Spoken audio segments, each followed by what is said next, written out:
Bonjour, ravi de vous retrouver ce week-end en compagnie d'une chanteuse à la voix incroyable et au parcours intéressant sur lequel on va revenir ensemble. Bonjour Karine Anton. Bonjour Stéphane. Alors Karine, au départ, vous avez démarré votre carrière plutôt comme comédienne? Oui et non. En fait, j'ai pas vraiment démarré avec un axe très précis. Oui, Je faisais de la comédie, je faisais aussi de la musique et je dansais aussi. Je faisais un peu tout en même temps. d'accord. Et finalement, j'ai pris la première porte qui s'est ouverte à moi et voilà. Et il y a eu pourtant aussi une récompense chez nous, non, au Festival du court-métrage de Clermont-Ferrand, vous vous souvenez? Ouais, C'était complètement un beau avec la souvenir. idée de la mer. Oui. Tout à fait, d'Anne-Sophie Biro. Oui, je m'en souviens très très bien de ce film. Et alors ensuite, comment vous allez vous orienter plutôt vers la musique? En réalité, j'ai jamais vraiment choisi. J'ai toujours voulu faire les trois. Sauf qu'en France, c'est un peu compliqué parce qu'on Oui, nous demande oui, d'avoir une étiquette précise. Enfin, en tout ouais, cas, à l'époque. Maintenant, un petit peu moins. Mais à l'époque, c'était très compliqué de ouais, c'est dire, bah, sûr. je C'était suis cloisonné, comédienne, quoi. danseuse, Oui, chanteuse. ouais. On vous disait, oui, mais sur les trois, c'est quoi que tu fais le mieux?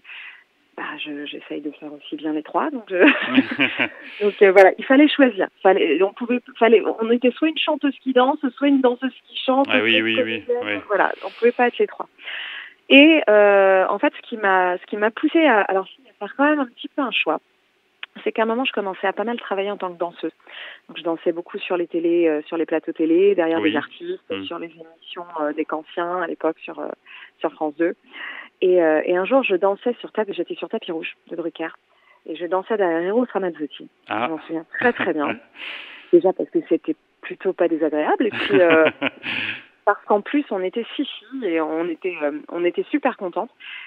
Et en fait, j'étais un peu galvanisée pendant le tournage de cette émission. Et à un moment, ils ont dû couper Oui. en disant la danseuse au fond, si elle pouvait arrêter de faire le playback, ce serait bien. Ah oui, d'accord. Ah oui. Et en fait, j'avais pas réalisé que j'étais en train de chanter en même temps la chanson et que du coup, j'ai dû, à cause de moi, on a refait la prise. Et en fait, à ce moment-là, je me suis dit bon, alors autant si je chante, je peux danser, mais si je danse, je peux pas chanter. Alors au choix, finalement, moi, je vais être devant. Ah Donc oui, voilà. d'accord, d'accord. Donc ça a été un déclic, quoi. Alors racontez-nous l'aventure de votre énorme tube international, donc en 99, dont les clubbers doivent se souvenir. Alors, One Do Project, en fait, ça a été une aventure incroyable, mais qui s'est vraiment vécue partout sauf en France finalement pour moi. Ça a été beaucoup de tournées à l'étranger. Je suis beaucoup allée dans les clubs à l'étranger, dans des festivals, c'est allé jusqu'au Brésil. Enfin, j'ai fait beaucoup d'étrangers, mais j'ai très très peu tourné en France avec One Do Project. Il n'y avait pas vraiment d'image. Oui, il n'y avait En pas fait, d'image, mais le son quand même a bien marché, non, en France? ouais, mais c'est vrai qu'il n'y avait pas d'image, et à ce moment-là, ça m'allait très très bien qu'il n'y ait pas d'image, parce que ça m'aurait vraiment donné cette étiquette de clubbing que je voulais pas avoir. Oui, c'était pas vers quoi vous voulez vous orienter, ouais. Donc du coup, c'était très bien. Il y avait les tournées et il n'y avait pas d'image, donc c'était parfait. Mais c'était une super expérience. J'ai voyagé partout avec ça, c'était génial.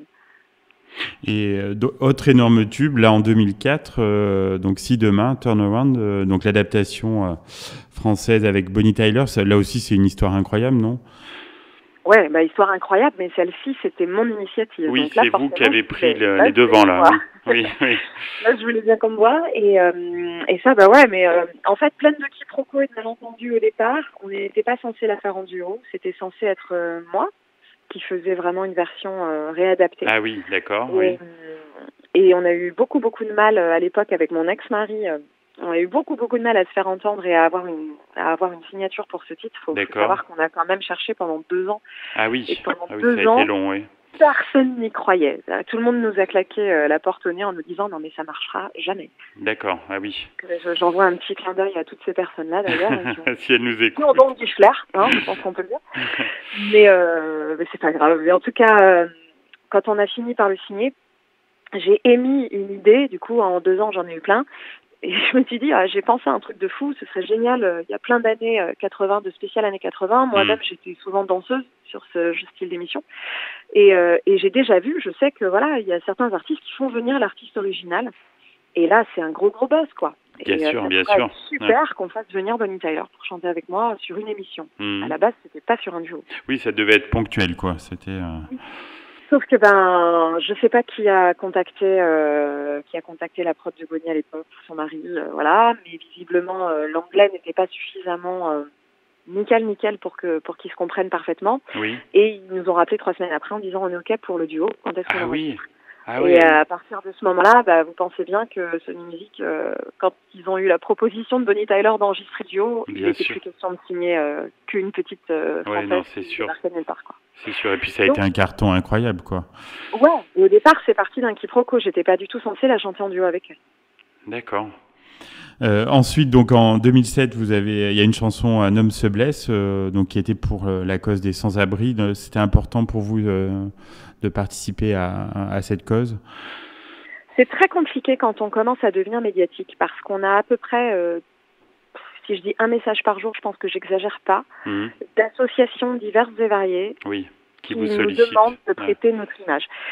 C'est très compliqué parce qu'en fait, pour moi, c'est très dur de dire non, dans le sens où, à partir du moment où je peux avoir une exposition et dire des choses qui peuvent être plus entendues, je pars du principe que c'est un peu le devoir des personnes publiques que de le faire, mais d'un autre côté, on ne peut pas tout représenter non plus. Et oui, bien sûr. Oui.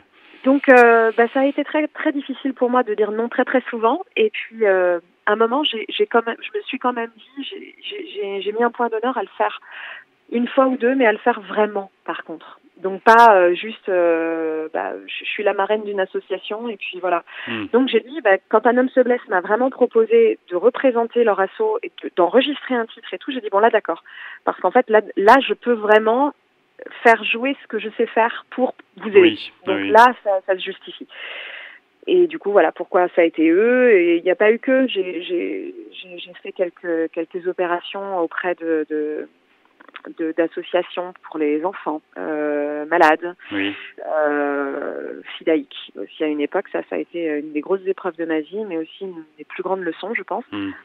Et donc voilà, j'ai fait quelques assos, mais finalement pas beaucoup, et en même temps on peut pas toutes les faire, c'est pas possible. Et oui, non, bien sûr.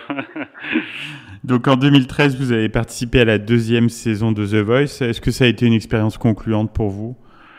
Alors oui, mais pas visible. En fait, pour moi, c'était très, très compliqué comme décision de faire une émission comme ça. Oui.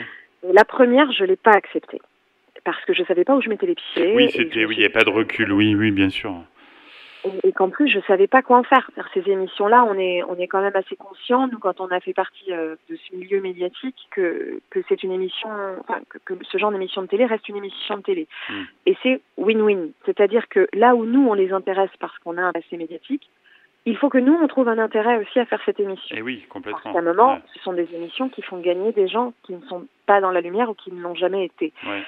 C'est évident qu'ils ne vont pas nous faire gagner nous. Donc, on le sait. Oui, vous le savez à la base, quand ils me l'ont proposé la première année, j'avais rien réfléchi. Je me suis dit, là, si je le fais maintenant, c'est une cartouche pour rien. Donc, il se trouve que j'ai des amis qui ont fait la première saison, qui m'ont aussi donné un bon retour en me disant, écoute, voilà, c'est une super belle vitrine, prépare ton truc et tu sais où tu mets les pieds. Bien sûr. C'est bien. Donc, du coup, la 2e année, j'ai dit OK. Et là, mon objectif n'était pas quelque chose de médiatique. Donc, en fait, c'était compliqué de dire aux gens, oui, pour moi, ça a marché. Mais en fait, je suis une passionnée de la voix depuis toute petite et je suis depuis très, très, très longtemps les œuvres écrites ou orales d'une personne qui est une coach vocale qui s'appelle Sarah Sanders et qui était la coach derrière Bertignac. Oui. Et quand j'ai su que c'était elle, je me suis dit, c'est le moment ou jamais de rencontrer cette personne et de voir si je me suis plantée sur toute la ligne ou peut-être de sympathiser avec elle, voire même, je savais qu'elle faisait partie des gens qui sélectionnaient les 10 personnes par an qui étaient formées au Studio des Variétés pour devenir coach vocal et formateur, quoi. Et pour moi, c'est le lieu le plus sérieux et avec les études le plus poussées possible qui fassent ces formations. Et donc, je voulais être formée avec elle, quoi. Et donc là, vous êtes vous-même coach vocal, en fait. Et donc, ça a marché. Je suis allée chez Bertignac, j'ai rencontré Sarah. Ça a été une rencontre incroyable. Et du coup, j'ai été formée à partir de la rentrée d'après. Je suis rentrée en formation avec elle pendant 1 an. Et en fait, au bout de cette année-là, j'ai eu effectivement mon diplôme de coach vocal et j'ai enseigné au Studio des Variétés à ses côtés pendant 3 ans. Ah, génial. Donc pour moi, ça a été une consécration extraordinaire. Mais c'est vrai que pour le public, moins parce que ça se voyait pas. Et alors, vous travaillez sur des nouvelles chansons, Karine? Est-ce que vous avez des envies, là, au niveau musical? En fait, il y a beaucoup d'idées qui repartent. J'ai travaillé sur plein de nouveaux titres. Après, finalement, je me suis dit, bon, en fait, non. Et puis, finalement, pourquoi pas? Et puis, le Covid repassant par là, Oui, bien sûr. Oui, on s'est rappelé un peu entre amis, musiciens. On s'est dit, bah, on a que ça à faire. Pourquoi est-ce qu'on ne réessayerait pas quelque chose? Donc, aujourd'hui, officiellement, j'aurais dû sortir un EP juste avant le Covid, qui n'est donc pas sorti. Oui. Finalement, on a retravaillé les choses. On s'est dit que c'était peut-être pas mal, qu'on allait peut-être partir sur des choses différentes, un peu plus, peut-être un peu moins perturbantes pour le public qui me connaît dans un certain domaine. Oui. Et voilà, histoire qu'il s'y retrouve aussi. On a un petit peu changé notre fusil d'épaule. J'ai une équipe avec laquelle je travaille, mais j'ai surtout décidé de vraiment d'approfondir tous mes projets qui étaient autour de la voix thérapeutique. Moi, je considère que d'être chanteur, c'est aussi un moyen de transmettre du bonheur, oui, et de du transmettre plaisir. plein de Oui. choses. Oui. D'être coach, c'est d'apprendre aux gens à savoir le transmettre eux-mêmes et à le ressentir. Et de là, j'ai eu vraiment besoin d'approfondir toutes ces connaissances-là et ces compétences-là. Donc, j'ai aussi profité de tout ça pour faire beaucoup de formations, de psy, de l'hypnose, j'ai vu, non? Oui, exactement. Et je suis arrivée jusqu'à l'hypnose. Et du coup, aujourd'hui, je mets un peu tout ça en triangle, c'est-à-dire vraiment le côté psychologique, la voix et l'hypnose qui fait parler l'inconscient et qui finalement va totalement définir notre manière de chanter. Et en fait, je travaille beaucoup ces derniers temps là-dessus. Donc j'ai un cabinet où je reçois vraiment des gens pour toutes problématiques confondues. Et en même temps, je travaille des titres, mais dans un axe un peu différent. Donc finalement, j'essaye de revenir aussi à mes vieilles amours, à la comédie, à des choses plus populaires où je peux toucher plus de monde, parce que j'ai pas envie d'être, j'ai pas aimé finalement cette période un peu élitiste que j'ai peut-être pu avoir. Ouais. J'ai très envie de revenir sur le terrain et de venir voir les gens pour de vrai. Super. Bon, on vous attend en Auvergne, hein, Karine. C'est bien, vous avez plein de projets. Et ben, on vous souhaite beaucoup de bonheur dans les prochaines semaines. Et à bientôt alors.